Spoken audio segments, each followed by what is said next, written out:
বন্ধুরা, শুভ সন্ধ্যা। আজ বানালাম তাল ক্ষীর। তালের রস কড়াইয়ে দিয়ে ফুটিয়ে ঘন করে নিলাম।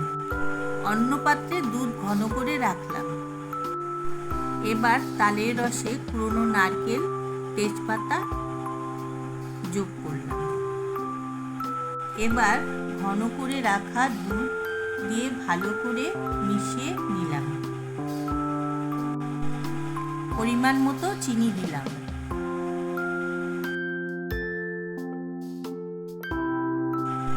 চিনি গলে মিশ্রণটা ঘন হয়ে এলে এলাচ গুঁড়ো দিয়ে নামালাম।